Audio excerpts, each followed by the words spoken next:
चले धर्म की राह,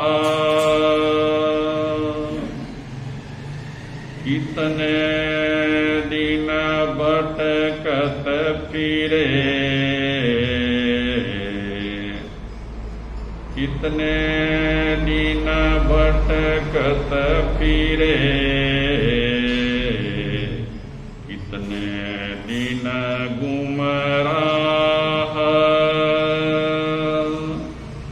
कितने दिन गुमराह।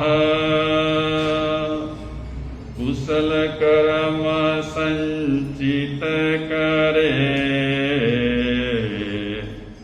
कुशल कर्म संचित करे, हो न पाप लवलेश, हो न पाप लवलेश। मन निर्मल करते रहे, मन निर्मल करते रहे, यही धर्म उपदेश, यही धर्म उपदेश। आओ मानव मानवी, आओ मानव मानवी, सुनो धर्म का ज्ञान, सुनो धर्म का ज्ञान। बोधि ज्ञान जिसका जगा, बोधि ज्ञान जिसका जगा, उसका ही कल्याण,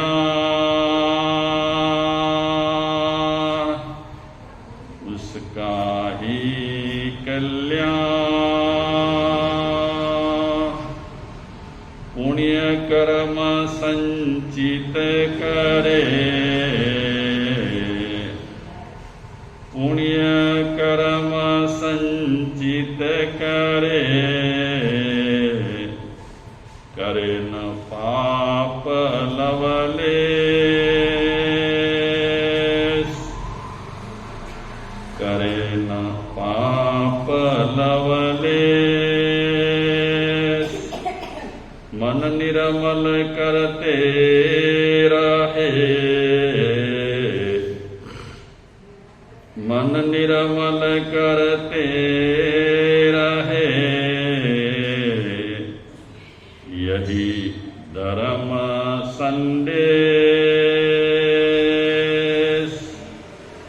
यही धर्म संदेश। आत्मीय श्रोताजनो नमस्कार। પ્રવચનની શરૂઆત એક પ્રસંગથી કરું છું। પોલેન્ડના એક પ્રસિદ્ધ દાર્શનિક ટ્વાઇન્સ્કી, એમનો એક પ્રસંગ છે। એક વખતે એ ટ્વાઇન્સ્કી જરૂરી કામ માટે તૈયાર થયા, સારા કપડાં પહેર્યા, એકદમ તૈયાર થઈ અને બારે નીકળી રહ્યા હતા, ઘરથી બહારે। તો એ સમયે મુસળધાર વરસાદ ચાલુ હતી। એક કૂતરો વરસાદમાં ભીંજાતો ભીંજાતો ટ્વાઇન્સ્કીના ઘરમાં દાખલ થયો. દોડતો દોડતો જ્યારે ઘરમાં દાખલ થયો ત્યારે ટ્વાઇન્સ્કી ઘર છોડવાની પૂરી તૈયારીમાં હતા બહાર જવા માટે. એ કૂતરો દોડી કરી ઘરે આવી કરી ભીંજાયેલું શરીર હતું અને ટ્વાઇન્સ્કીના શરીરને ઘસવા લાગ્યો. શરીરથી પોતાના શરીરથી એના શરીરને એ ઘસી રહ્યો છે. મતલબ કે હમણાં જે રીતે કૂતરો કરતો હોય છે તે રીતે એ કૂતરો કરવા લાગ્યો. પૂર્વેનું શરીર પાણીથી ભીંજાયેલું છે. ટ્વાઇન્સ્કીએ નવા કપડાં પહેર્યા છે. અગત્યના કામ માટે જવું છે અને એ સમયે કૂતરો એના શરીરે ઘસડવા લાગ્યો. તમે શું કહો એને? એના શરીરને બરાબર એકદમ ટચ થઈ ગયો હતો ભીના શરીરે. મતલબ કે શરીરને ઘસવા લાગ્યો. પોતાના શરીરને ટ્વાઇન્સ્કીના શરીર સાથે ઘસવા લાગ્યો. આ પરિસ્થિતિમાં મને કે તમને આવું કરે કૂતરો તો આપણે શું કરીએ? શરીર ભીંજાયેલો હતો એનો. આપણા સરસ મજાના કપડા રહેલા હોય તો એ સમયે આપણને ગમે કે ના ગમે? આમે પણ ના ગમે. તમને શું, મને ના ગમે. પણ આ ટ્વાઇન્સ્કી શું કરે છે? ભારતનો નથી, ઇન્ડિયાનો નથી, હિન્દુસ્તાનનો નથી, ક્યાંનો છે? પોલેન્ડનો જ છે. એટલે આમ તો પાશ્ચાત્ય કહેવાય ને. પાશ્ચાત્ય છે, સાથે સાથે એ દાર્શનિક પણ રહેલો જ છે. દાર્શનિક છે એટલે એને બધા દર્શનો વિશે જ્ઞાન છે. ટ્વાઇન્સ્કીએ શું કર્યું? એ કૂતરાના માથા પર હાથ ફેરવવા લાગ્યો. વાલથી હાથ ફેરવી રહ્યો છે. પ્રેમથી એ કૂતરાના શરીરને પંપાડી રહ્યો છે. એટલે આપણે કહી શકીએ કે કૂતરાને એ પ્યાર કરવા લાગ્યો.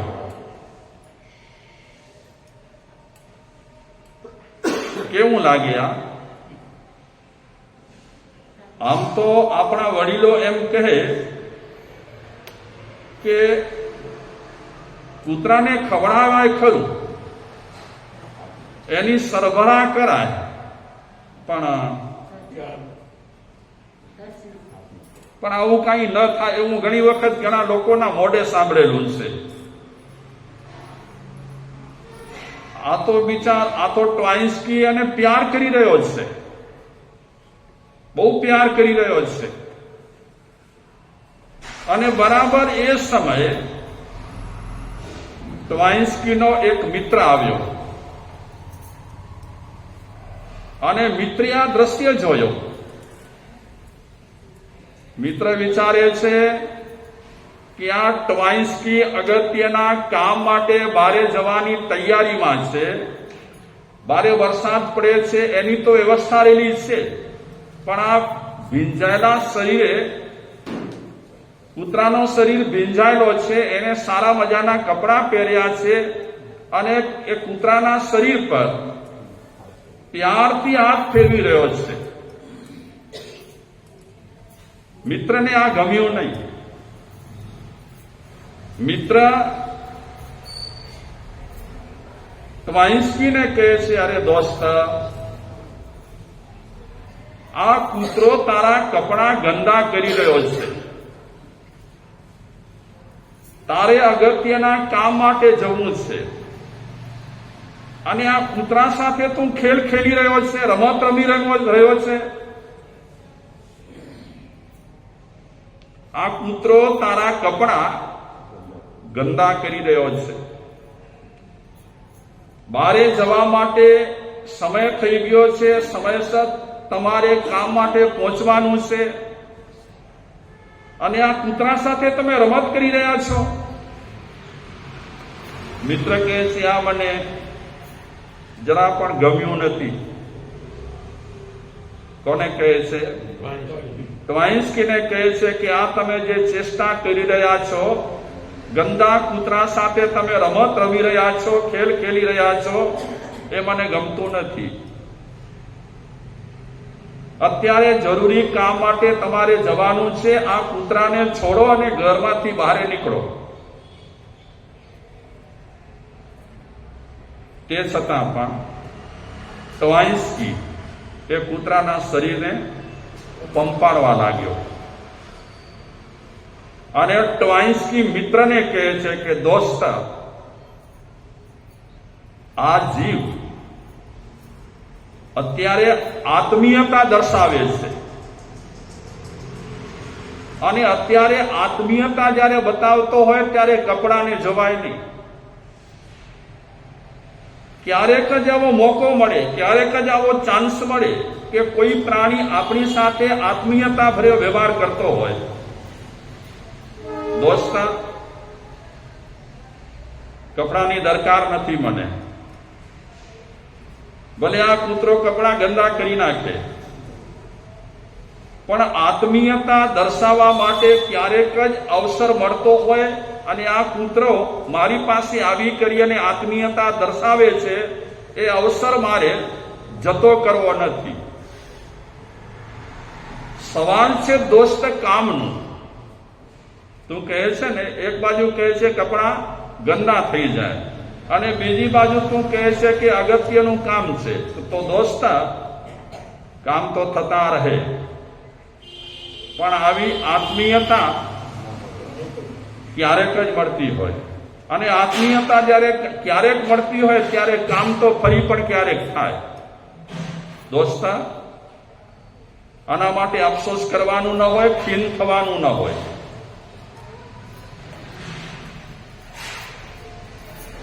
માની લે કે અત્યારે કૂતરો મારા શરીરને ઘસી રહ્યો છે, પોતાનું શરીર, અને હું એને હળધૂત કરું તો એને આત્મીયતામાં આઘાત લાગે અને આત્મીયતામાં જો આઘાત લાગે તો એ મને પસંદ નથી. કપડાં તો ઠીક છે. આ ટ્વાઇન્સ્કીએ બહુ સરસ મજાની છેલ્લે વાત કરી કે પ્રત્યેક પ્રાણી ભગવાનની કૃતિ છે.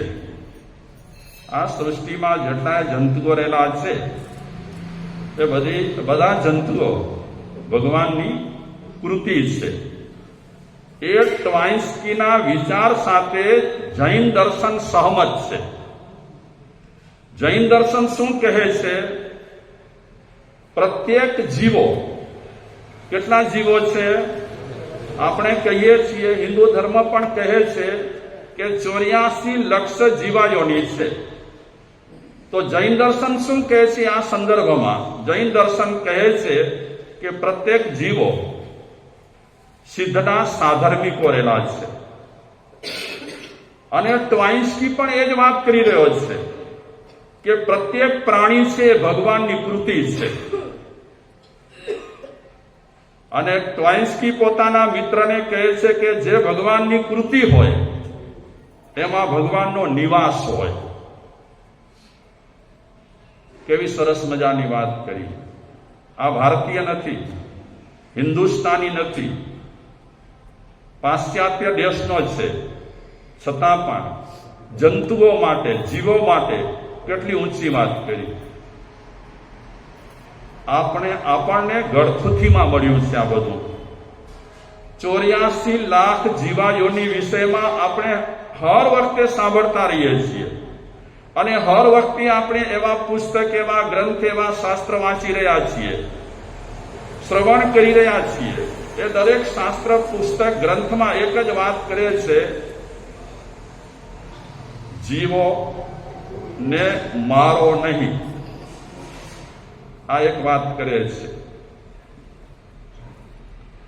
આજે આપણે થોડીક બીજી વાતો કરીએ.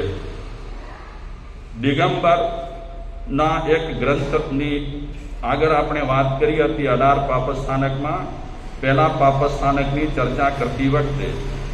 તો આજે પણ એક દિગંબર ગ્રંથમાંથી, જ્ઞાનાર્ણવ ગ્રંથમાંથી એક શ્લોક લઈને વાત કરું તો શું કહેવા માંગે છે એમાં? અહિંસૈવ જગન્માતા અહિંસૈવાનંદ પદ્ધતિ અહિંસૈવ ગતિ સાધ્વી શ્રીરહિંસૈવ શાશ્વતી. આ શ્લોક જ્ઞાનાર્ણવ ગ્રંથ એટલે કે દિગંબર ગ્રંથનો છે. એમાં એમ કહેવા માંગે છે કે અહિંસા જ જગતની માતા છે. અહિંસા જગતની માતા છે. માતાનું કામ શું હોય? માતા શું કરે એ અનુભવમાંથી આપણે બધા પસાર થઈ ગયા છીએ. શું કરે માતા? બચ્ચાનું શું કરે? પાલન, પોષણ, સંવર્ધન, સંભાળ રાખવાની. તો અહિંસા છે એ જગતની માતા છે. એ સર્વ જીવોનું શું કરે છે? પાલન કરે છે. અહિંસા જ આનંદની સંતતિ છે. એ જ્ઞાનાર્ણવ ગ્રંથનો શ્લોકનો અર્થ. પહેલા કીધું કે અહિંસા છે જગતની માતા છે. બીજા નંબરમાં કહે છે કે અહિંસા જ જગતની સંતતિ છે.